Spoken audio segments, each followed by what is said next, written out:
Luka igice cha 15 were ku murongo wa 11 ukageza ku murongo wa 32. Naha nshaka yuko duhagarara kugira ngo turabe ico kintu ntiwibagire canke ntiwirengagize imizi yawe. Ndiko ndakoresha aya majambo abiri ntiwibagire kandi ntiwirengagize kuko hariho igihe umuntu yibagira ariko hariho n'igihe umuntu yirengagiza. Niyo mpamvu ndiko ndayavugira yose rimwe. Okay? Ikindi shaka yuko tubona mbere yuko ninjira muri iki gisomwa nico iki gisomwa kiduha nk'igicapo. Muri iki gice cha 15 muri Luka uhere ku murongo wa mbere ukageza ku murongo wa 10 hariho imigani ibiri cyangwa amaparabole abiri Yesu avuga mbere yuko avuga uyu mugani wa gatatu. Muri aya maparabole igihe yatanguye kuyavuga yayavuze nk'umuntu ariko arishura ikibazo cyari kibonetse muri uwo mwanya.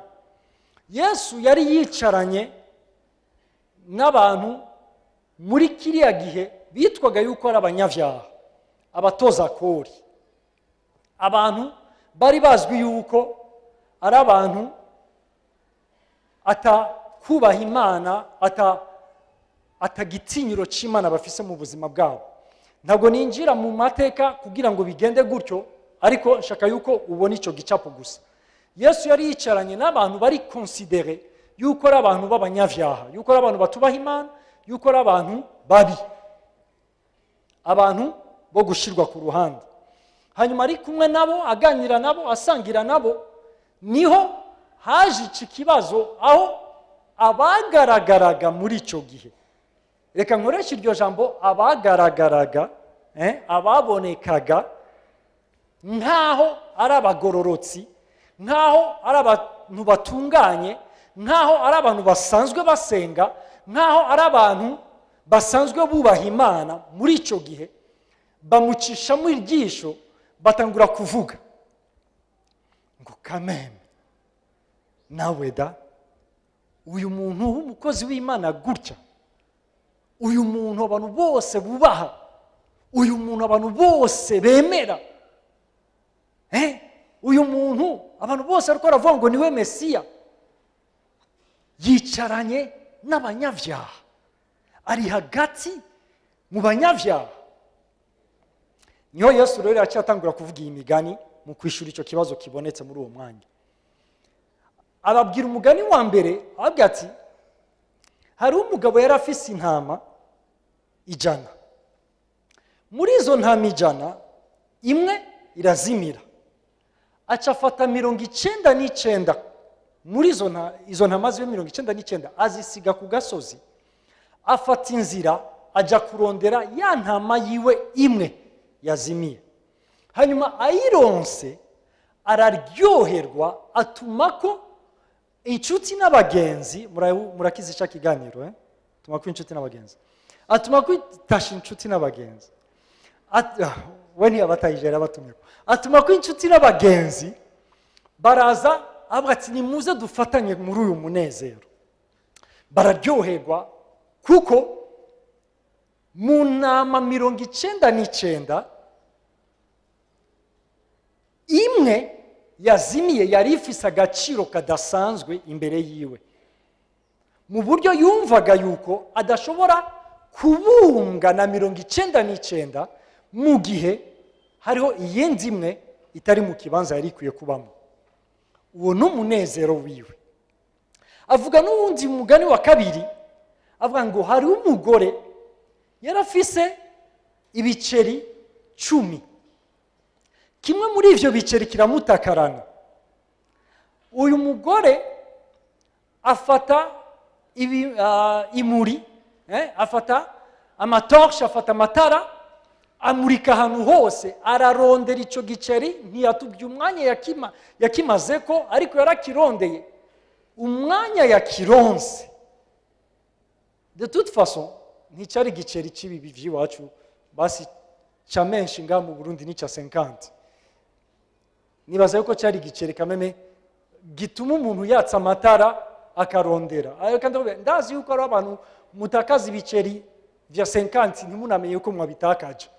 Ariko igiceri umuntu yatakaje kimwe kikamubiza icuya, kikamuha kurondera akarondera kugeza igihe yakironse, naho nyine amaze kukironka agaca atuma ko inshuti n'abagenzi nimuze tunezerwe kuko nakironse,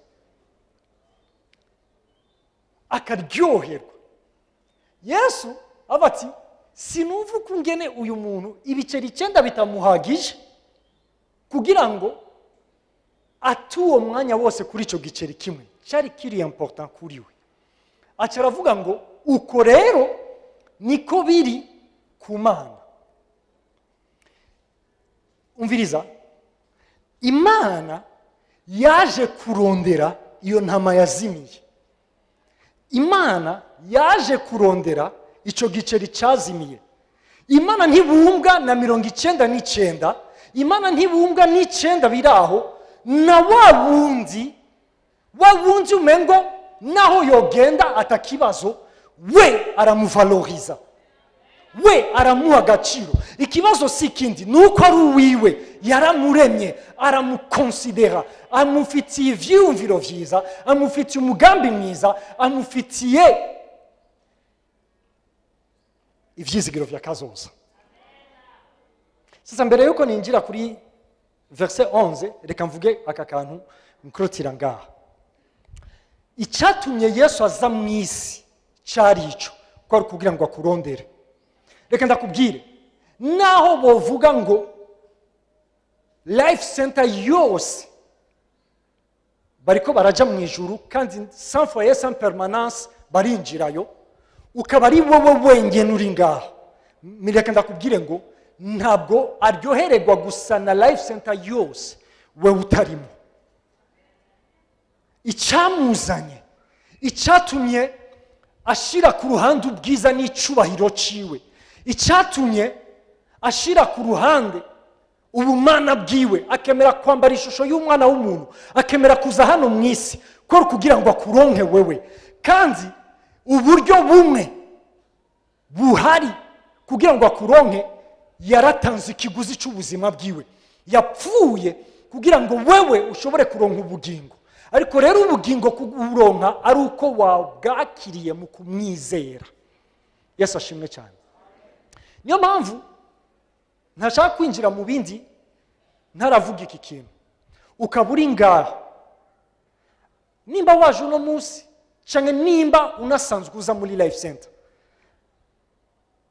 ukaba wibaza yuko wewe kuri we nta gaciro ufise, ukaba wibaza yuko upfa gusenga kuko ari kwa Mungu, ukaba wibaza yuko kumbure jewe ntiyonyemera, cyangwa ukaba uri ngaha n'ivyo bibazo byose ndiko ndavuga utanavyibaza, na vya bindi ntavuze utavyibaza, ariko ukaba uri ngaha juste kuko ari kwa Mungu, ukaba utarizera Yesu Kristo. Reka ndakubwire, wewe uratakaye, kandi yaje ku bwawe na karyo kawe uno munsi gutuma ryoherwa kuko yamaze kukubona. Niyo mpamvu uri ngaha, niyo mpamvu uri kurumva aya majambo, ariko uramwemerera, uramwizera. Ukizera uyo Yesu, winjira mu munezero w'abana b'Imana.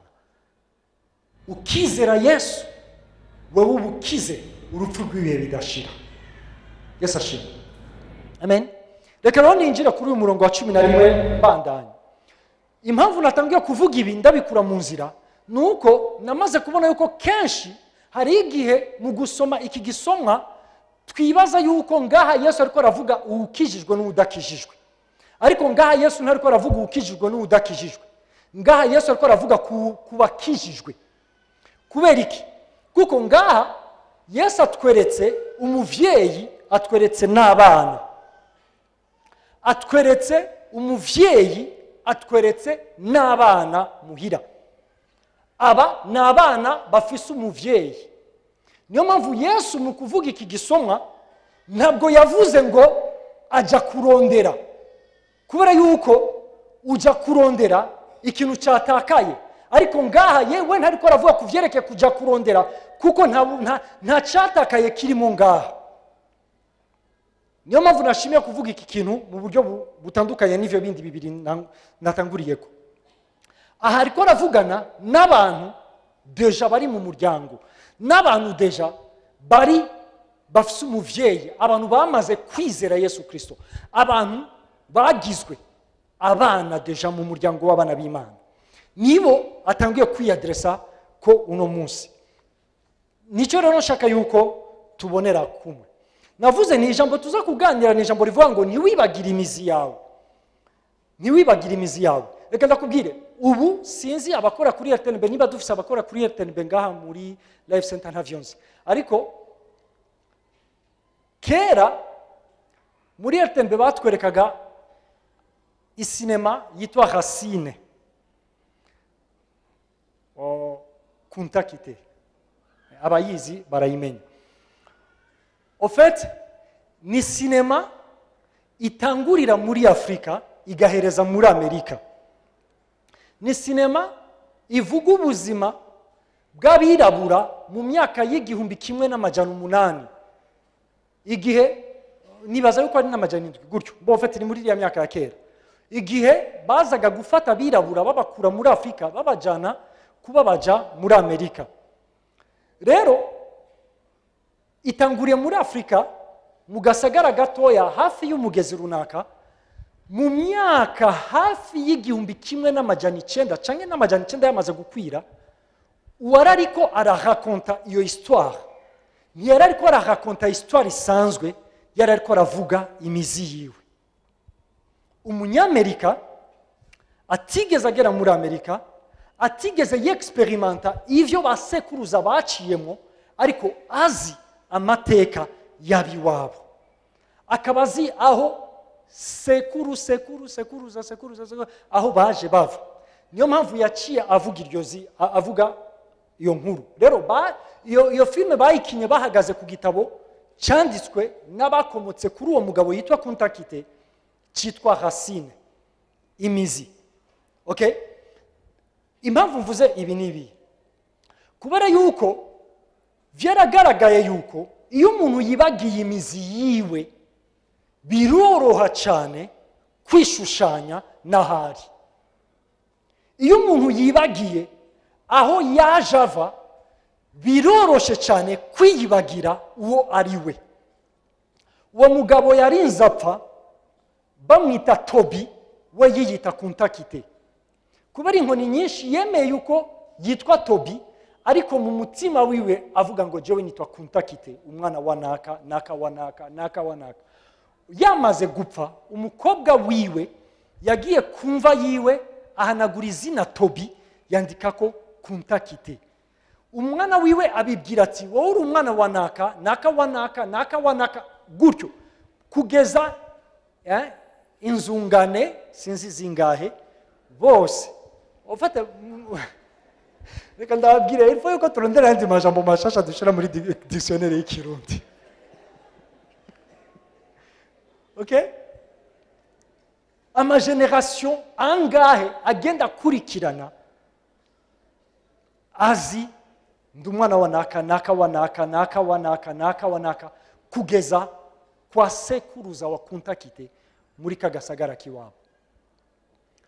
Ivyo bigatuma uyo muryango umwe canke iyo linye imwe igaragara nk'itandukanye n'abandi birabura bari bahari muri kiriya gihe, kuko abandi bumvaga yuko bashobora kwishushanya n'ibiriko biraba canke n'abantu bari kumwe nabo, mu gihe abangaba bo bagumana akaranga kiwabo. Mu buryo bavuga ati ndi muri Amerika ariko ndi umunyafrika. Haleluya. Nivyo shaka yuko tubona muri aka kanya. Wibagiye imizi yawe uriyibagira, wibagiye imizi yawe urishushanya, wibagiye imizi yawe unabura aho kuri inkomezi zigushoboza gushishikara. Haleluya. Okay, reka dusome rero igice cya 15 Luka mpere ku murongo wa 11 ndageza ku murongo wa 19 ibindi ndabibandanya mu nyuma. Kandi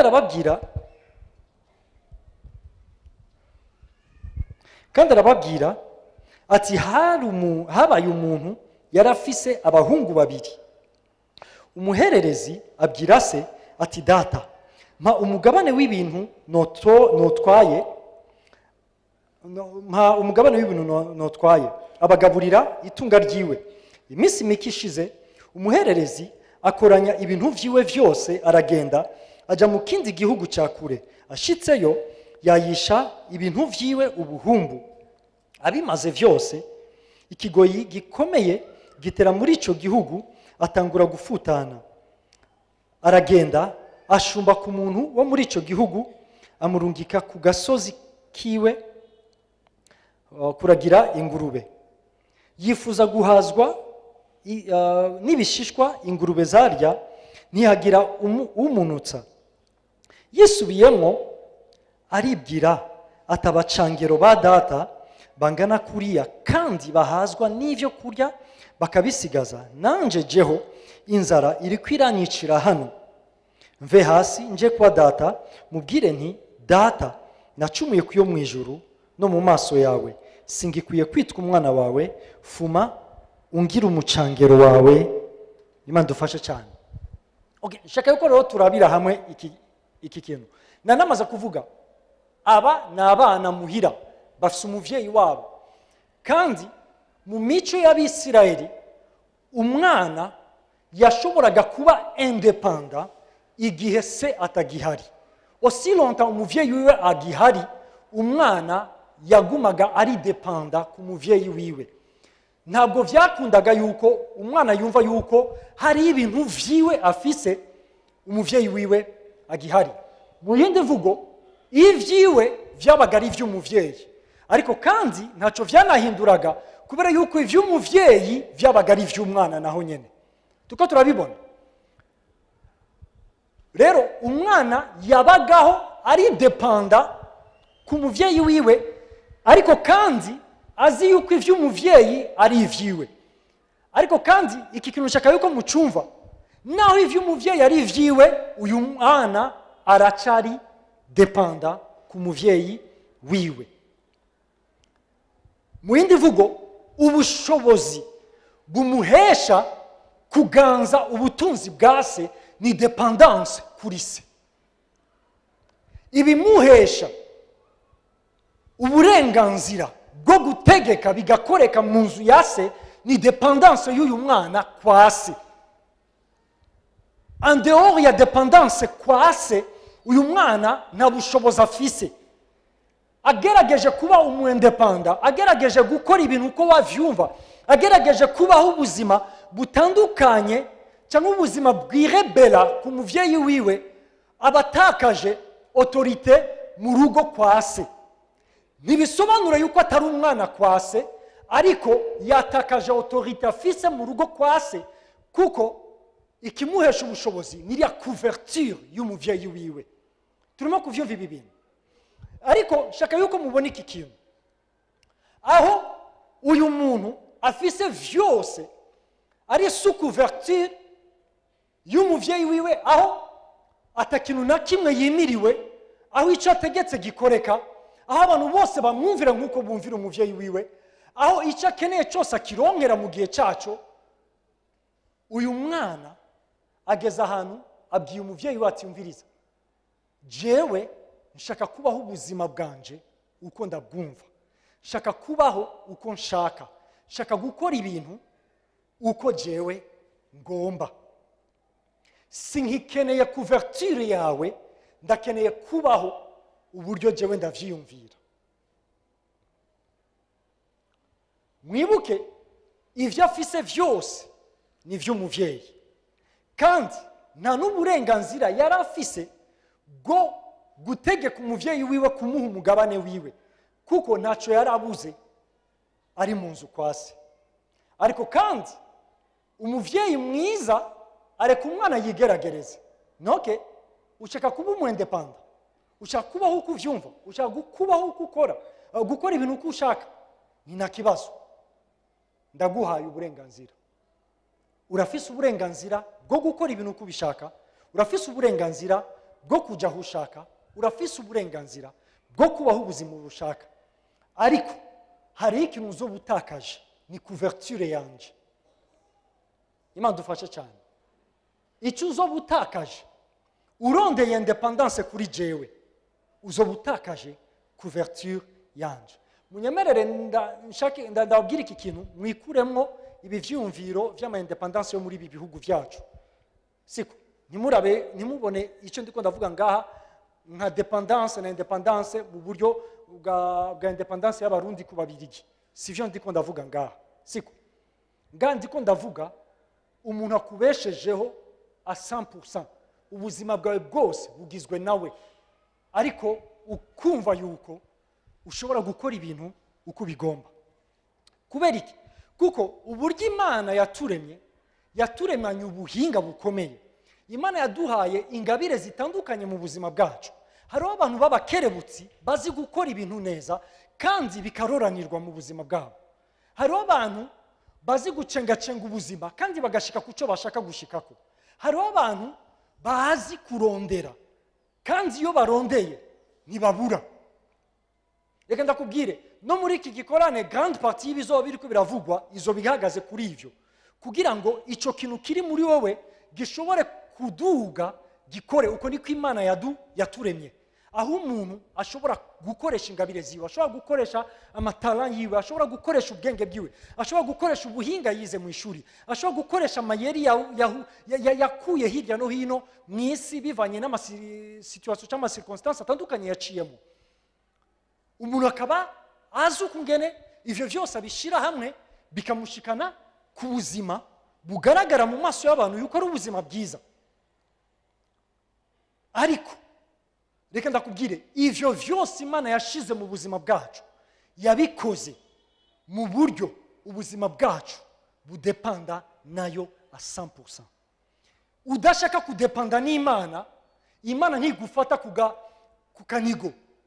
Imana ntigufata ku nguvu ngo udepande nayo. Iraguha uburenganzira bwo kwemera kudepanda nayo, bwo kutadepanda n'ubwenge bwawe, bwo kutadepanda ku ngabire zawe, bwo kutadepanda ku bushobozi runaka ushobora kuba ufise mu buzima. Imana yakuremye, Imana yandemye, Imana yaturemye mu buryo tudepanda nayo a 100%, tudahagaze ku byo dushoboye cyangwa ibyo tudashoboye. Ariko irubahiriza uguhitamwo k'umuntu, irubahiriza amahitamo y'umuntu. Niyo mpamvu uyu mwana yavatse nshaka jewe kuba independent. Umuvyeyi bamubwira ati okay, ndaguhaye genda kora ivyo ushaka. Umwana afata ubutunzi bwiwe, afata part yiwe, afata héritage yiwe, afata inzira aragenda hano kure. Nshaka yuko mubona ikintu ngaha. Muri iyi nkuru batubwira uwagiye kure yaho se ari. Nk'uko bisanzwe hariho abantu bari muri eglise bumva yuko badashaka kuguma muri ico kibanza, bati no, ndashaka kubaho ubuzima bwanje, akaja hirya y'ubuzima bwa church, akaja hirya y'ubuzima bwa eglise. Abo bantu barahari. Ariko kandi iyo turiko turavuga umuntu kuja kure y'Imana, ntabwo ari umuntu yahevye eglise gusa. Hariho n'abantu bari kure y'Imana bari muri eglise. Hariho abantu bamaze kuba independent ku Mana kandi bari muri eglise. Imitima yabo yamaze kuja kure. Ils sont là, bari muri eglise. Reka ndakubwire, batubwiye tuduze amaboko barayaduza, batubwiye turirimbe bararirimba, batubwiye ngo dusenge barasenga, batubwiye dutanga amashikano baratanga amashikano. Ibikorwa vyose bikoreka muri eglise barashobora kubikora. Ariko aba bantu deja baramaze kuja kure. Imana dufashe cyane. Agahinda gahari nakahe nuko rimwe Yesu yavuze ati ngo mwebwe na Yesaya yarabavugishijwe ko ubwo yavugaga ngo mumpimbarisha iminwa ariko imitima yanyu iri kure yanje. Imana dufashe cyane. Okay? Rero aba bantu bose barahari. Hari abantu bibereye muri eglise baramaze kuja kure y'Imana, hakaba hari n'abandi bari kure y'Imana bakanava muri eglise baramaze kwigira. Okay? Ikintu shaka yuko tubona niki ni kenshi ni impamvu ituma dukora ivyo dukora. Reka ndakubwire, igihe cyose tubaye independent ku Mana, nta kabuza yuko ibindi bintu bidatwara imitima yacu. Igihe cyose umuntu yumva yuko ashobora kubaho uko ashaka, igihe cyose umuntu ashobora kumva yuko ashobora gukora ibintu uko avyumva, atiyumviriye ku muvyeyi wiwe, uyu muntu ntagishobora kudatwara umutima wiwe. N'importe quoi kiza kiratwara umutima wiwe. Ashaka bari mu nzu, ashaka bari hanze y'inzu, umutima wiwe uja kure y'umuvyeyi wiwe, kuko uyu muntu yari yaramaze guhitamo kuva kera kubaho ubuzima butandukanye cyangwa ubuzima buri independent ku muvyeyi wiwe. Bamwe babikora kuko bibagiye imizi yabo, bibagiye yuko ikibaho ubuzima ni ico giti, ikibaho ubuzima ni uwo muvyeyi wabo. Kwibagira yuko aho bavoma ubuzima bwabo ariko umuvyeyi wabo. Reka ndakubwire, aba bantu bajanwa n'ikintu cyari cyo cyose. Navuze ni barashobora kuvyibagira, ariko kandi hariho n'abavyirengagiza, bakaba bazi yuko ubuzima bwabo babuvoma ku muvyeyi wabo, bakaba bazi yuko ubuzima bwabo babukura ku Mana, bakaba bazi yuko uburaro n'uburamuko bwabo buva ku Mana, ariko abo bantu bagahitamo bakavyirengagiza, bagahitamo kuva yuko bashaka kubaho nk'uko bagomvye. Imana dufashe cyane. Amen. Rero ibi bigira ingaruka mu buzima bwacu. Uyu mutipe amaze gucomoka aragenda. Iki ni ikintu cyankoze ko cyane iyo ndiko ndiyumvira kuri uyu mupeti. Reka ndakwereke. Namaze kubona ubu bwoko bubiri butatu bune bw'abantu. Hari abantu bashatse independence ku Mana, bashatse kwikura ku Mana. Aba bantu bamwe bakamenya ukungene beinvestisa ubuzima bwabo, kandi mu kuinvestisa ubuzima bwabo bakabukuramo inyungu, kandi bakaroranirwa mu buryo buboneka. Aba bantu bakaroranirwa mu buryo buboneka kandi bari independent ku Mana, batifatanye n'imizi yabo, batifatanye n'Imana, bakaroranirwa. Ako kandi hariho n'abandi bantu mu kwitandukana n'Imana, abo bantu bibaza yuko ibintu vyikora, bagakubitika mu buzima, bakamererwa nabi, kuko ntibazi ukungene beinvestisa ubuzima bwabo, ntibazi ukungene beinvestisa ubutunzi Imana yashize mu buzima bwabo. Aba bantu bose babiri barahari, ariko naho abo bantu babiri bahari, reka ndakubwira yuko hariho n'abandi bantu babiri bahari. Hariho abantu bari dependent ku Mana, hariho abantu bakimase ku mizi yabo, bakivoma ubuzima bwabo ku mizi yabo, ariko aba bantu bakaba bazi n'ukungene beinvestisa ubuzima bwabo. Mu kuinvestisa ubuzima bwabo sous couverture y'umuvyeyi wabo, nabo nyene bakaroranirwa, kandi ubuzima bwabo bukarushiriza kuryoha. Ariko kandi hariho n'abandi uko nyene bari atashe ku mizi yabo, bari sous couverture y'umuvyeyi wabo, bakiri independent ku muvyeyi wabo, ariko nabo nyene batazi kungene beinvestisa ubuzima bwabo, nabo nyene bagakubitika mu buzima, bakamererwa nabi mu buzima, kandi bari mu nzu kwasi, bari sous couverture y'umuvyeyi wabo. Imana dufashe cyane. Ibi ndabivuze mbikuye kuri iki kintu. Uyu mwana amaze gusohoka ntiyashoboye kwiyumvira ukungene n'imiburiburi basi ko hari ico natakaje ku muvyeyi wanje, ariko ivyo mfise ndashobora kuvyinvestisa muri ubu buzima. Mu kuvyinvestisa mu buzima birashobora kumpa kuroranirwa, birashobora gutuma ubuzima bwanje bumererwa neza aha hanze. Ariko ikibazo ni ikihe? Nkuko nabivuze, ni yuko uyu mutima wawe ku muvyeyi wawe nta kintu na kimwe kitogutwara. Umupeti yinjira muri ambiance, hako yinvestisa aja kuryoherwa, kandi reka ndakubwire iyo uri umuntu w'ibirori muravyumva iyo uri umuntu w'ibirori ukaba unafise ibituma uba mu birori ucugira abagenzi benshi kubera iki kuko abo bagenzi babeshejweho no kuza kugufasha kuba mu birori musangira ivyawe uko niko ibintu bimeze reka ndakubwire birababaje cyane ukungene abantu batiyumvira kuinvestisa bikeya baba bafise ku bw'ejo ahubwo bakumva yuko ubuzima bugizwe n'ibirori gusa aho abandi basohokera ilfo yuko nanje ndahasohokera ivyo nabonye abandi bambara ilfo yuko nanje ngira gute ndavyambara ivyo nabonye abandi bakora ilfo yuko nanje ndabikora reka ndakubwira ndafise umugenzi ari ngaho kandi ndamuvuga kuko icyo kiganiro twakigiranye jewe nawe turi kumwe mu rugo iwe nagiye kumuraba tuko turaganira yarambwiye ngo en fait bon des fois hari abantu yo turi kumwe nisanzura ndashaka kubabwira n'importe quoi rero jewe ndagerageza ko observe ndi mu nzu yiwe mbona aho televiziyo yiwe iri ndambwira ati ariko iyi televiziyo yari ikwiye kuba muri iki kibanza bose baca baratwenga kubera iki kuko iyo televiziyo bari bamaze igihe kirekire amezi batayiraba ni naga televiziyo gatoya ka 14 pouces turabiganira kuko ngene aho iri positione atariho yari ikwiye kuba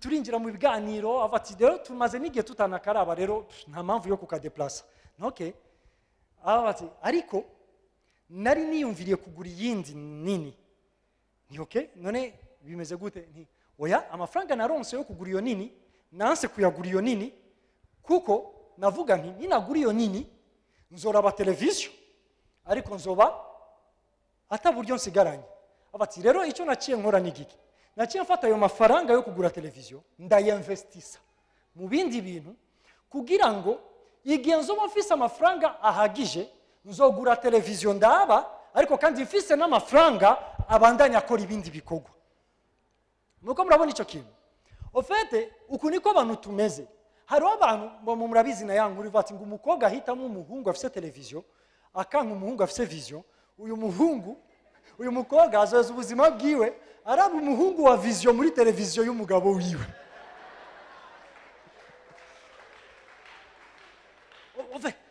ofete iki ni ikibazo gikomeye kuko dukunda ibirori dukunda ibintu byatira amaso yacu dukunda ikintu cyose gisohotse ubwa mbere ndimo kuganira n'umuntu avuye muri Canada arambwira ati ngo abarundi muri Canada ngo afa gushikayo ngo agaca atangura kurondera imodoka zigezweho bati nk'ubu turi muri 2019 bakomanda imodoka izosohoka muri 2020 imodoka izosohoka muri 2020 abarundi bariko barazigendamo muri Canada bati none bikagenda gute uwo n'umuntu ahembwa $2000 par mois hanyuma ubuzima bwe bwose bukazohera ariko arariha ideni ry'imodoka akazosanga niyo modoka ipfuye ataraheza kuyiriha donc uko niko reka ndakubwiye n'isi irabidufashamo isi iratugirira amapublicité isi twereka ibintu bishasha bisohotse isi twereka ibintu vyiza bigezweho isi twereka ahantu heza abantu batandukanye bajamo nawe ukumva yuko ukwiye kujayo ugaca ugenda hako weinvestisa ukagenda muri ivyo bintu bikakumaramo amafaranga yawe ukamera nk'uyu muhungu ugakubitika mu buzima Imana dufashe cyane n'ikindi kibazo gihari nikiye ni nuko ngene abantu batazi no kubika kwekonomiza icyo aronse cyose sans foyer sans permanence ni munda dumbu ntiyiyumvira yuko icyo kintu ashobora gukoresha 50% hanyuma iyindi 30% kumbure akayishira mu bindi bintu hanyuma 20% akayibika no ibije vyose ni tayari 20 Imana dufashe cyane reka ndakubwire ibi bituma abantu bakena ushaka uburi dependa ku muvyeyi wawe ushaka uburi independa ku muvyeyi wawe uzopfa ukenye rero ikibabaje nuko abo bantu baca babaho barindira ibitangaza. Igitangaza kandi kibaho uburyo bwo kuja mu kirori. Alors que ntituri mu bihe vyo kurondera ibirori, turi mu gihe cyo kumenya umuvyeyi wacu, notre racine. Umuvyeyi wacu n'umukozi, natwe turakora. Ntabwo ari vy'abantu bamwe turakora. Reka ndakubwira ushobora kuba ukora ibitandukanye n'ivyo ubundi akora, kandi reka ndakubwire niko biri. Hariho bamwe bakora ubuzi bwinjiza amafaranga vuba, hariho abandi bakora ubuzi bwinjiza make, ariko ikiri ngombwa ni uko umenya gukora, icya kabiri ni uko umenya kuekonomiza, kubika. Iminsi y'ibirori irashobora kuzoza cyangwa ntizoze. Mbabarire ndabivuge gutyo. Rimwe nigeze kumva inkuru ya Apotre Masasu. Niwe yavuze ati yagiye muri voyage de noces, abana biwe nimba bamaze guheza secondaire, kuko igihe yagira mariage nta buryo yari afise, kugeza igihe abana biwe bahezaga amashuri ubwo buryo. Donc yagiye kuronka uburyo abana biwe bahejeje secondaire, agaca agenda hehe muri voyage de noces sasa we n'umugore wiwe. Hari igihe bizoshika ikindi gihe kitari igihe ca none, ariko icyo nshaka kuvuga niki nuko hariho n'igihe bitazoshika, ukazomara ubuzima bwawe bwose ukazoja mu ijuru utagiye muri voyage de noces. Kandi reka ndakubwire, Imana ntabwo izovuga ngo bo wowe kuko utagiye muri voyage de noces rero hari ikibazo sinza kubwira icyo ndaguha ngaha. No, ivya hariya turabisangiye twese, arabagiye muri voyage de noces n'abatagiyeyo. Ikiri important ni ukumenya yuko ukiri ngaha mu isi, icambere ukibagirwa imizi yawe, nta kintu na kimwe kitogutwara. Ariko kandi ikibabaje ni uko hariho n'abantu bakiri atashe ku mizi, ariko imitima yabo itwarwa n'ibintu biriko biratwara bisi. Imana dufashe cyane. Okay, shaka murabu uyu mutipe kubera iyo nyifato arakubititse mu buzima. Abagenzi bamaze kumurira ivyiwe baramubishi baracitse, siko baradisparesheje bose baragiye. Le type abuze n'umuntu numwe. Bon, au fait ibi mumaze kuvyumva bavuga ati ngo ni washaka kumenya abagenzi bawe bukuri uzobamenya igihe uri mu magogwa, siko wowe ndazo kugumako bigoranye, wowe ndazo kugumako bitagenda neza, uyazoba ari umugenzi w'ukuri. Babanzi musohokana mu birori, hanyuma igihe bitameze neza ukababura, barabo kuza kugufasha kukurira ivyawe, kuko nawe wari wahisemo kubirya. Imana dufashe cyane. Ejo bundi ndiko ndumva inkuru y'umutipe. Uwo mutipe yarakubititse cyane mu buzima, yarakubititse ubuzima bwe bumeze nabi. Hanyuma haza umugabo yari yaje gukorera muri ico gihugu, aca amubonye avati ndabona yuko ugowe kandi yuko ukeneye gufashwa. Ati rero icyo ndagufasha jewe nikihe? Ngira ndaguha akazi. Muri aka kazi ngira nguhe nzo guhemba 2 millions. Ariko kandi muri zo 2 millions zo guhemba nzorenzako 200,000. Hama wewe uzokoresha 2 millions, izo 200,000 uzibike, hanyuma hari igihe nzo kubwira icyo tuzokoresha izo 200,000. Le type avati quand même urantabaye. Ukwezi kwa mbere 2 millions ziramuhagije, akoresheje 2 millions, hariho n'ayasigaye. Ukwezi kwa kabiri akoresheje 2 millions, ariko ntayasigaye, ufatiye yandi yasigaye kuri 2 millions za mbere ayatransfere mu kwezi kwa gatatu. Mu kwezi kwa gatatu ariye les 2 millions na yandi yari yasigaye. Ariko murumva yuko les 200,000 ziriko ziraja muri konte. Mu kwezi kwa kane 2 millions ntizikwiye, acaja kwikora muri konte, avati ngo bon mu kwezi gukurikira nzoyariha, nzoca nshiramo 400,000. Gutyo agendarya, donc atangura kurya les 200 non les 2 millions 200,000, arya 2 millions 200,000, aba makeya atangura kurya nayo muri konte arayarya. Nyuma y'imyaka 10 wa mugabo yaje gukora muri ico gihugu, avati burongera ntahi wacu. Ngati rero ingo tuganire, ndakeneye yuko uzana y'amafaranga yo muri konte. Umutipe asanga ntana 200,000 arimo, harimo 150,000 nyuma y'imyaka 10. Rero lo type uwo mugabo aramubwira ati igihe naje nagusanze ugowe cyane, ndaguha akazi kugira ngo ndagutabare, ndaguha umushahara mwiza kugira ngo ntuze wifuza ibintu, ndaguha nayo ubika, ariko ikibabaje nuko ntiwahagijwe n'umushahara, nayo kubika warayariye. Ubu rero ndasubiye iwacu, ayo mafaranga nashakaga yuko ubika yari investissement uzoca ugira jewe namaze kugenda, ariko malheureusement ngusize uri umukene kurusha uko nagusanze. Ofete biroroshe kuvuga, ariko reka ndakubwire, hari umuntu ubu nyene ari ikintu kiri mu mutwe azi yuko hari kimuguye mu maboko acaja kurondera directement. Ariko reka ndakubwire, nimba tutazi uko umuvyeyi wacu ameze, umuvyeyi wacu arinvestisa.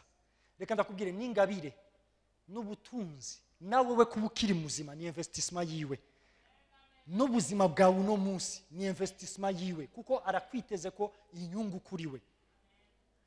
Ariko ikibazo ivyo ntabwo tuvyigako, ntitubibona, tujanwa n'ikirori. Natwe duse n'abandi, natwe tumere nk'abandi, natwe tuboneke nk'abandi. Namibanione Imana dufashe cyane, amen. Kandi reka ndakubwire, ejo haraza umunsi ntuherana n'uno munsi, ejo haraza.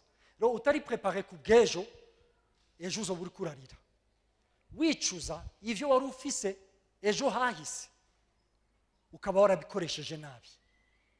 Imana dufashe cyane, amen. Okay, nshaka ngaruke muri texte yacu. Uyu mutipe kubera gukubitika mu buzima aja kurondera akazi, bamurungika kuragira ingurube. Reka ndakubwire, mu Bisirayeli ikintu ca mbere cyasuzugurwaga cyane yari ingurube. Uce wiyumvira bavuze ngo umwana agiye kuragira ingurube, donc situation yiwe yari yabaye mbi mu buryo na dignité yiwe yari yamaze gutakara, mu buryo yifuza no gusangira n'ingurube. Ibintu iwabo batashoboraga no kwemerera kuba muri societe yabo. Ari ahantu ubuzima bwiwe bwamaze kononekara. Kubera iki? Kuko atamenye ubwenge bw'ukungene ashobora kuinvestisa ubuzima bwiwe positivement, akabwinvestisa ku bantu bavaloriza, akabwinvestisa ku bantu bamuha agaciro, kugira ngo nyuma y'ivyo n'igihe habaye ikibazo, n'igihe habaye amapfa, n'igihe habaye izindi ngorane, uyu muntu azaba afise urufatiro rumushigikira. Imana dufashe cyane. Ariko kandi Imana ishimwe. Kubera iki? Kuko iki nico jewe nita kwihana, icyo twita la repentance. Ufite ni ijambo ry'igiheburayo rivuga metanoia. Ijambo metanoia mu giheburayo ni ijambo rivuga guhindukira à 180 degrés. Ikibazo gihari niki nuko deux fois iyo abantu bariko barahindukira hako bagira 180 degrés, abantu baca bagira 360 degrés, bagenda gutya bagaca basubira gutya, bati nahindukiye. Ariko fait iryo jambo metanoia ni 180 degrés. Mu yindi vugo narinzi gutya, cette fois-ci mpaye umugongo aho naringiye, je prends une autre direction. Ariko abantu bose ntibahindukiye, bose bahindukiye. Ariko ikibazo gihari nikiye nuko umwe yahindukiye 180%, undi yahindukiye 360, non 180 degrés, undi yahindukiye 360 degrés. Mu yindi vugo yahindukiye asubira kuraba aho yarari, anaendelea ile njia. Ariko rero uyu muhungu wewe yahindukiye 180 degrés. Kubera iki? Kuko yashitse ahantu atangura kwibwira bati kameme ubu buzima ndimo subganje. Nico mvuga nti ntiwibagira imizi yawe, kuko naho vyo kugora gute ikintu cyonyene kiduhagurutsa, ikintu cyonyene gishobora kudukura aho twazimiriye, ni igihe turi conscient naho twaje tuva. Utari conscient ni wanyu, utazi iwanyu, waratakaje igicapo cy'iwanyu, birakugora gusubira guhaguruka. uyu mutipe aravuga ngo kwa data, mwumve iryo jambo, kwa data, nzi ngaha narondeye independance, nikuye kuri data, ariko aracari data, ni data. Icyo ni cyambere. Reka ndakubwire, ntushobora kuzoshika ahantu uva muri ivyo urimo nimba utarasubira gukonsidera so. Reka ndakubwire, Kristo yaduhuje n'Imana. Imana isubira kutubera umuvyeyi. Rero iyo tudahaye agaciro icyo Imana iri cyo kuri twebwe muri Kristo Yesu, reka ndakubwire yuko ubuzima bwacu buzobandanya bwiyamfonsa muri situation turimo. Nabivuze ahangaha sindi ko ndavuga umuntu ubuzima bwe bumeze neza financièrement, matériellement, cyangwa umuntu butameze neza financièrement cyangwa matériellement. Non, si vyo ndiko ndavuga kuko ivyo bintu biri matériel, ibi ni ibintu bibesha amaso yacu ariko imitima yacu igowe imerewe nabi. Umuntu akaba bifise ariko atabumbwa, umuntu akaba bifise ariko umutima wiwe utaruhutse, umutima wiwe utaryohewe, akaryoherwa ari uko abibonye ariko yiyumviriye yuko bishobora guhera, umutima wiwe ukabura amahoro. Imana dufashe cyane. N'amabi yose akaza avuye kuri ivyo bintu. Iki nico kintu kibabaje. Imana dufashe cyane. Amen. Ariko uyu muhungu yibuka se ati no, ndi ngaha kandi situation ndimo ni jewe nayishizemo, ni jewe nikuye muri couverture y'umuvyeyi wanje, ni jewe narondeye independance ku muvyeyi wanje, ndeke ivyiwe kugira ngo nkore ibintu uko jewe ndavyumva. Nisanze muri iyi situation ari jewe nayishizemo, ariko hari umuvyeyi mfise. Kwibuka umuvyeyi wiwe bituma atangura gufata yandi ma resolution mu mutima wiwe. Avuga ati ubu rero ngira mpaguruke ngende nsanga umuvyeyi wanje, ndamwikubita imbere, ntangura kumubwira. Icyo nico twita la confession, kwatura. Ndamubwira ati nacumuye kuyo mu ijuru, naranagucumuye ko wewe. Reka ndakubwire, uno munsi hari ubutumwa buriko buravugwa hirya no hino, buriko burabwira abantu ngo nta mpamvu yo kwatura kandi ihari, ngo wowe warakijijwe rimwe risa ntabwo ukeneye kwatura. Reka ndakubwire, kwatura bigize ubuzima bwacu. Nuwatura, nusaba imbabazi kucyo yakoze, nuko azi yuko izo mbabazi ziri disponible kubwiwe. Umuntu yanka kugira uwo mutima wo guca bugufi arekonesa ikosa ryiwe, uwo muntu n'umworgeye, cyangwa uwo muntu ntabwo yizeye ko imbabazi z'Imana zishobora kumushika ko nawe nyene. Imana dufashe cyane. Reka mvuge ibi bintu bine, ibintu bidufasha kugira ngo umuntu ashike kuri vraie repentance. Icambere nuko umuntu arekonesa yuko yacumuye. Mu kurekonesa yuko wacumuye, reka ndakubwire, uranasenga mpemu yera agufashe kugira ngo akwereke ivyaha vyose ufise. Apana vya bidyo bati ngo mwami ngo mbabarira ivyaha vya bindi nibuka na vya bindi ntibuka. Reka ndakubwire, ni wowe wabikoze, ntuvuga ngo ntavyo wibuka. N'igihe wavyibagiwe, saba mpemu yera bikwibutse, ubisabe ko imbabazi kuko warabikoze. Kubera uko uriko urabirenza ku ruhu rw'amazi, nimba ruruho nivyo nyene muravyumva. Ico birenza ko cyose ntiwari ukwiye kubirenza ko, saba imbabazi kuri ico kintu uzi yuko wakoze. Ni nk'umuntu aja gusambana afata ngo umbabarire ivyaha nakoze nivyo nibagiye yuko nakoze. Yazurumye umuntu amafaranga agavuga ati umbabarire ivyaha nakoze, ivyo nibuka nivyo ntibuka. No, narasambanye, narivye, narabeshe, nabesheye umuntu, naratukanye, ndumunyarusaku, domakuru toke. Imana dufashe cyane. Biri très important. Mwemu yarariho kuvuga ngo twibutse ivyo vyaha, twibaza yuko twibagiye, naho kenshi tutaba twavyibagiye tuvyirengagiza.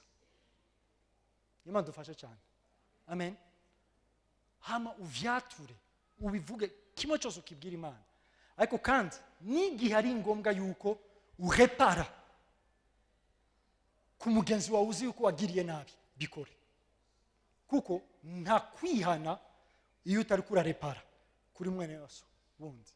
Wati ngo ndashima Imana yarambabariye, ariko mwene data wamwivye ipantaro ari ngaho, mwene data wamwivye umugabo ari ngaho, mwene data uryamana n'umugore wiwe ari ngaho, umukobwa w'abandi wateye inda, mwese mwinjira muri life center ukaduza amaboko, hanyuma kakura bagahinda kakamwica kuko utari kurafata responsabilité zawe nk'umugabo, kuko amaze kuba umugabo giye wateregenda. Rero ukwiye gufata responsabilité z'uwo mwana.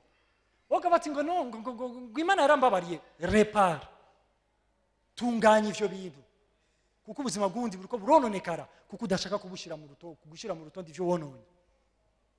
Na Zakayo yarasubije abo yivye, kandi yaranabasubije inshuro 4, kuko mu yindi vugo bari kuba baramaze kunguka inshuro 4 ivyo yari abatwaye.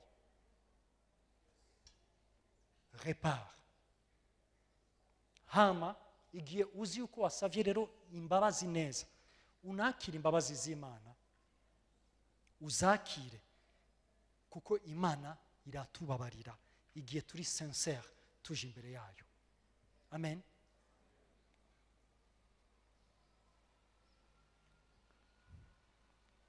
Reka ngire nk'uheza, siko. Point ya kabiri, reka ndayivuge gutya. Uyu mwana yabwiye se, yabwiye ati ngo nza kumubwira ngo nacumiye kuri kuyo mujuru no kuri wewe, rero singikwiye kwitwa umwana wawe, fumungira umukozi.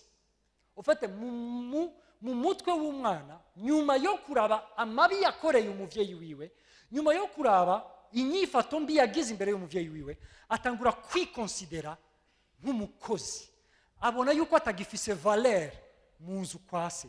Ariko igitangaje niki, nuko igihe yashitse kwa se, amaze kumubwira, se wiwe ntiyarindire yuko anashira ku iryo jambo ngo ngira umukozi. No, se wiwe yaciye avuga ati ahubwo gira vuba, yamvune yera, gira vuba impeta, gira vuba inkweto, gira vuba baga, gira vuba twinjire mu munezero. Yesu ashimwe cyane. Wewe wikonsidera nk'umukozi, we agukonsidera nk'umwana kwa kundi nyene. Yesu ashimwe cyane. Reka ndakubwire, ivyo twatakaje bitugira ko ingaruka mbi twebwe, ariko ivyo twatakaje ntibihindura umutima wa data kuri twebwe. Urukundo gukunda araca gukunda. Nimba utibuka iki kintu, nimba wibagiye umuvyeyi wawe, nimba wibagiye imizi yawe, nimba wibagiye aho kuri ubuzima bwawe, reka ndakubwira uzokoma wiyumvira yuko atagaciro ufise imbere yiwe, ariko kandi avati cyo mu mwana wanje akamenya ico ari cyo kuri jewe. Ibi birahindura ama decision yose afata mu buzima, birahindura uko yibona, birahindura ibi manipula ubuzima bwiwe. Ntazosubira kuba manipulé na n'importe quoi.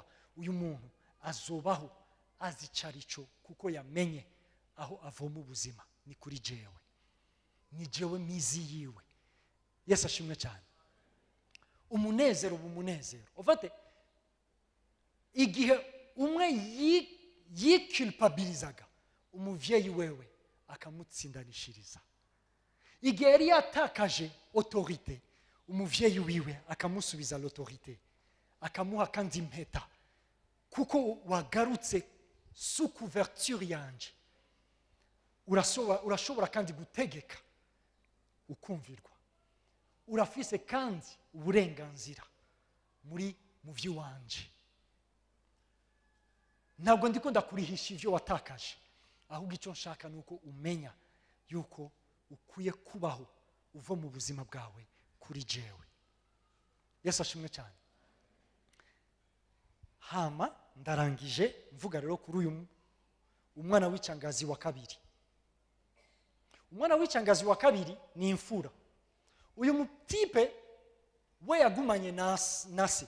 Uyu mutipe we yakoze ivyo samusaba vyose gukora. Uyu mutipe yari umukozi mwiza, agashimwa n'abantu bose, agakora, ntiyashoboraga guca ku ruhande cy'umuvyeyi wamubwiye.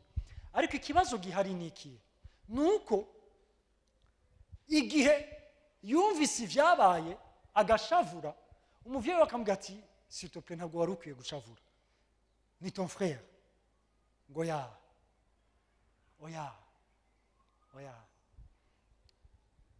mu cyongereza ijambo rikoreshwa ngaho akoresha ijambo ryo kuba umuja avuga ngo jewe narakubereye umuja iki gihe cyose mu gihe umwana wawe uyo mu gihe icyo cyana cyawe icyo cyagiye kuyayisha ivy'ubuhumbu jewe nakubereye umuja iyi myaka yose sinigeze ngarariza itegeko ryawe na rimwe nari ndi umuja iwawe ufite icyo nicyo nita umwana w'icyangazi wa kabiri ari mu nzu kwa se ari sous couverture ya se ariko ikibazo afise ni uko kwa se il se considère nk'umuja il se considère nk'umukozi rero ariko arabwira se nyuma yo kugukorera nk'umuja iyi myaka yose nta n'umunsi n'umwe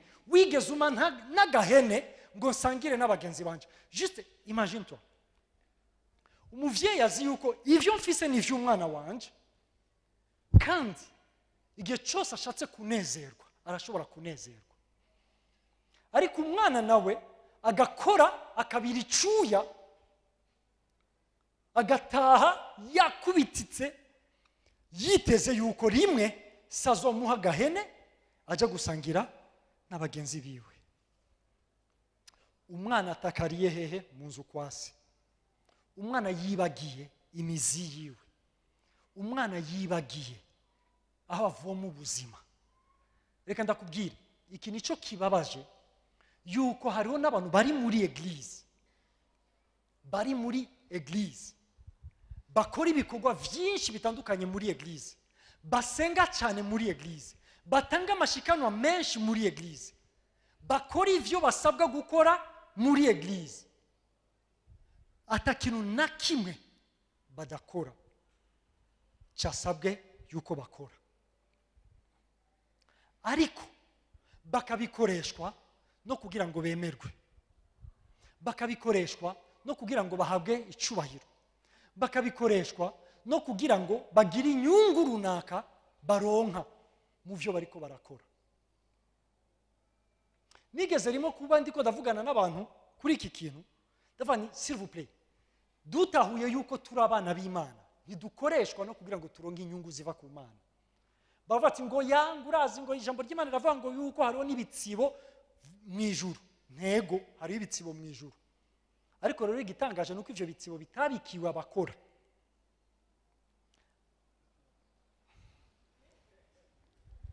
okay reka ndabivuge muri ubu buryo ntidukora kugira ngo tuzoronke ivyo bitsibo byo mu ijuru twebwe turakora kuko turi mu nzu ya data twebwe turakora kuko turi mu rugo kwa data twebwe turakora kuko dukorera ubwami bwacu ubwami bwa data hanyuma ivyo bitsibo Imana yarabibitse mbere yuko dukora Imana ntiyatubwiye ngo dukorere ibitsibo Imana yatubwiye gusa tuba abana hanyuma umwana wese ari responsable arakora nakorera igitsibo ariko kandi yakoze neza igitsibo arakironka sizi yuko muko muranyumva icyo nshaka kuvuga sinkora kugira ngo zoro nk'igitsibo sinkora kugira ngo ndonke umugisha uva ku Mana sinkora ivyo nkora vyose kugira ngo Imana icire inzira reka ndakubwire no kutumanipira rimwe na rimwe bakatumanipilisha ivyabaye mu gihe cya Hezekiya ngo reba ivyo vyabaye kuri Hezekiya ngo yayibukije Imana bati Imana ngo narakoze ibi naragukoreye na biriya narakuyeho ibigirwamana adonde ivyo yakoze vyose ngo Imana ikibwira gute ngo icumongera 15 ans de plus ngo murabona ngo namwe mukore ngo muze muronke ivyo mwibutse Imana reka ndakubwire nimba ukoranye umutima nk'uwo ntabwo uri kurakorana umutima Hezekiya yarafise kuko Hezekiya ntiyawukoranye kugira ngo Imana izimwongere 15 ans Hezekiya yarakoreye Imana kuko yarakwiye gukorera Imana hanyuma muri ico gihe yasenze asaba Imana ico yumvaga yuko ashaka rero ntidukora kugira ngo Imana iziduhe ikintu tubikora kuko dukorera umuvyeyi wacu tubikora kuko dukorera data kuko ubuzima dufise buva kuri uwo muvyeyi wacu il est notre racine niwe aduha ubuzima dufise yesu ashimwe cyane. Sinkora kugira ngo nikonekte kuri we, sinkora kugira ngo ndonke ivyo ampa, arabimpa. Rero kuko abimpa jewe ndakora. Yesu ashimwe cyane. Reka ndakubwire, kuko hari imvugo itahurika. Iyo tuvuze ibintu bifatika biratahurika cyane. Sinkoreshwa no kugira ngo Imana izintungishe. Sinkoreshwa no kugira ngo Imana izimpe imodoka nziza, kugira ngo Imana izimpe inzu nziza. Sinkoreshwa no kugira ngo Imana izompe gupakura amahanga. Ivyo sivyo binkoresha. Ariko kandi icyo nkeneye ndashobora kugisaba data. Ariko ivyo nkora simbikoreshwa no kugira ngo data ampe icyo ndamusavye. Icyo nkora ndagikoreshwa nuko nzi yuko ivya data n'ivyanje. Ivyo nkora ndabikorera muri famille yanje. Je fais partie y'iyi famille y'Imana.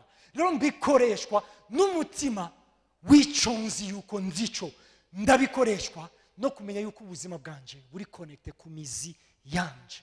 Iyo mizi yanje niyo Mana, niyo Kristo Yesu yampaye ubuzima buva ku Mana. Imana dufashe cyane. Bene data, ndashaka yuko dutahura yuko naho utari umwana w'icyangazi yatwaye umutima hirya yase, urashobora kuba umwana w'icyangazi ari hafi yase, agakora atazi icyo ari cyo, agakora akorera agahene, agakora akorera ibintu biri materiel. Ibi nivyo usanga umuntu avuga ngo nyuma yuko nakoze ibintu abiriya vyose ngo heraba ngo abantu baraneglija, ngo abantu ntibagira iki. Reka ndakubwire, uko kuntu umuntu arya umuhara abandi nuko yakoreshwaga, nuko abantu baca bamuhemba ibihwanye n'ivyo yakoze. Ariko reka ndakubwire, nimba uri mu rugo kwa data ukoreshwa n'umutima wo kumenya yuko ubuzima bwawe buri atashe kuri iyo mizi, ukayibagira cyangwa ukayirengagiza, ubuzima bwawe buzomererwa nabi. Imana dufashe cyane. Rero ndasenga yuko Imana idufasha, Imana idufasha kugira ngo ubuzima bwacu bwame imisi yose buri conscient. Kuko iki ni cy'umuvyeyi yashatse, kesa swa kuri uriya mwana yagiye, kesa swa kuri uyu mwana ari muhira, bose yashatse yuko batahura ico barico. Muri abana ntimuri abakozi, muri abana ntimuri abantu babeshejweho nuko hanze ibintu biriko birabaho, ntimuri influence na systeme y'isi. Muri sous couverture yanje, ubuzima bwanyu mubuvome kuri jewe, muzobaho ubuzima buryoshe, muzoca ubwenge, mumenye koma investir ubuzima bwanyu positivement, ubuzima bwanyu bugira ivyamwa kuri mwebwe no ku bandi bantu. Muzosubirana autorité mwari musanganywe igihe cyose muri munsi ya couverture yanje. Amen. Duhaguruke dusenge.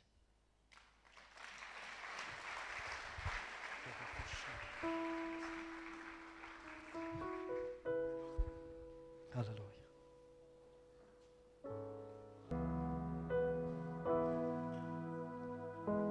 Ndashaka yuko dusenga ukaba uri ngaha utari connecte kuri iyo mizi, ukaba uri ngaha utarizera Yesu. Niwe ndiko ndavuga utari connecte kuri iyo mizi. Sindiko ndavuga ukaba uri ngaha usengera muri Life Center cyangwa usengera ahandi, ukaba uri ngaha ubuzima bwawe butarasubira kunywana n'Imana, ukaba uri ngaha utarizera Yesu Kristo nk'umwami n'umukiza w'ubuzima bwawe, kuko nivyo vyonyene bigukonekta n'Imana. Ntusohoke ako karyo ugahushije. Icyo ni cyambere. Ukaba uri ngaha kandi ariko washimye kubaho ukuvyumva uko ushaka, ukumva yuko udakeneye couverture y'umuvyeyi wawe. Ivyo bikinfluence ubuzima bwawe ugasanga uri kurabaho ubuzima nk'uko isi ibayeho, n'akaryo kawe ko kuvuga ati data ndagarutse kandi ku mizi yanje, ndagarutse kandi kukuvoma ku buzima bwanje, ndagarutse kandi munsi y'umutaka wawe. hanyuma no kuri wowe uri ngaha ubuzima bwawe bukiri atashe kuri iyo mizi yawe, ugikonsidera imizi yawe, ugikonsidera aho ukura ubuzima ku Mana muri Yesu Kristo. wowe uri ngaha reka ndagutumire ushime Imana kubwa couverture yayo ku buzima bwawe, ushime Imana kuko ivyo ifise biri disponible ku bwawe. Haleluya, haleluya, haleluya, haleluya. Ariko nshaka guhamagara ukaba uri ngaha wewe utarizera Yesu, ukaba uri ngaha wewe utari connecte kuri iyo misi, ukaba uri ngaha urashobora juste kuduza ikiganza tugufashe gusenga. Nimba uri ngaha uno munsi ariko utarizera Yesu Kristo nk'umwami n'umukiza w'ubuzima bwawe, reka ndakubwire wewe nturi kuri iyo misi, nturi ku Mana, nturi kuri Kristo. wowe ubuzima bwawe ntiburi classe muri aba bana babiri twavuze bari kumwe n'umuvyeyi, kuko wewe nta muvyeyi ufise udafise Imana. niyo mpamvu no gutumira nimba uri ngaha uduze ikiganza tugufashe gusenga.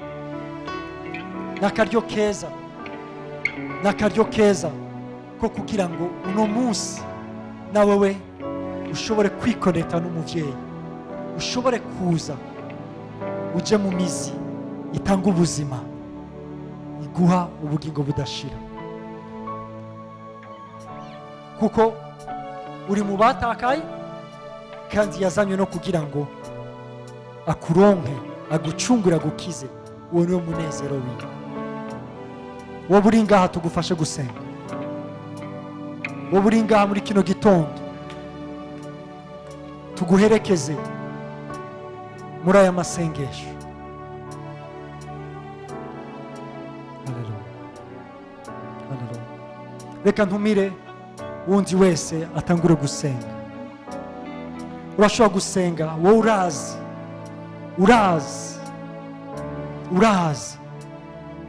aho umutima wawe watakariye, urazi aho umutima wawe wangariye, urazi aho umutima wawe wangariye uja kuvoma ubuzima mu bindi bintu. urashobora kwihana uno munsi, urashobora kumusaba imbabazi uno munsi, urashobora kumutakambira. n'umuvyeyi ntagucira urubanza, n'umuvyeyi ntabwo agutererana, ararindiriye yuko usubira kandi kuba conscient yuko ungene ubuzima bwawe bwangariye kure yiwe, bigatuma isi influence uko yashoboye kukwinfluence, ikana kugirira nabi nk'uko yashoboye kukugirira nabi.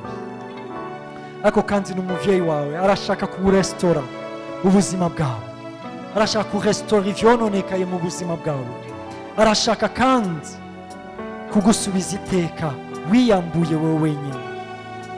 Yesu, Yesu, Yesu, Yesu, Yesu, Yesu. Haleluya.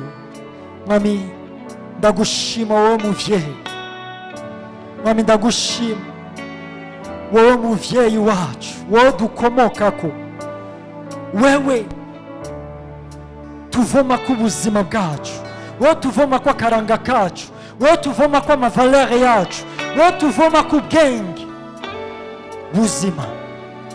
Ndagushima Mwana, ndagushima Yesu.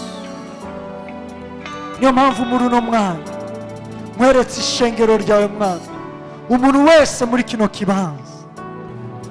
Mwami, babandi imitima yabo bayikuye kuri wowe bakayishyira ku bindi bintu, babandi bikuye su couverture yawe, babandi bashatse kubaho uko bavyumva, uko ubwenge bwabo bubabwiye, uko babona abandi babayeho bwose Mwami.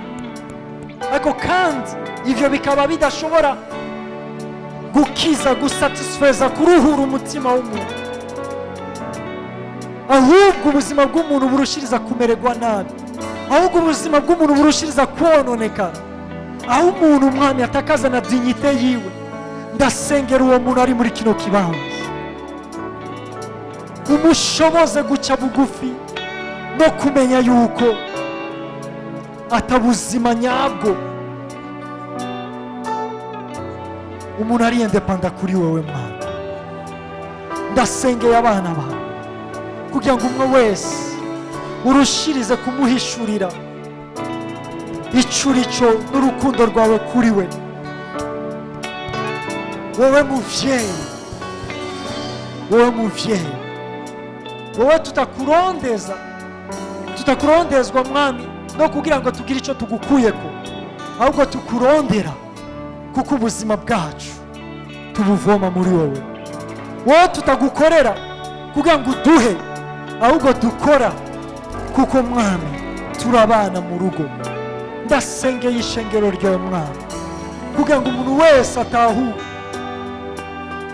amenye yuko kuva igihe yakwapartenyeko yacitse umwana mu muryango, yacitse umwana mu muryango wawe, aho Mwami ivyiza ufise ari umugabane wiwe, aho ineza yawe yamana nawe na ntaryo Mwami. Hezagira abana bawe Mwami, ubagirire neza. Ushimirwe umuntu wese yabaye hano muri kino gitondo, ushimirwe umuntu wese yagize icyo akora muri kino gitondo, ushimirwe Mwami umuntu wese yitanze mu guserva abandi. Ukomeze guhezagira abana bawe mu buryo butandukanye, ugaragare nk'Imana, ugirire neza abana bawe mu izina ryawe gera Mwami Yesu, amen. Haleluya. Umwami Yesu abahezagire.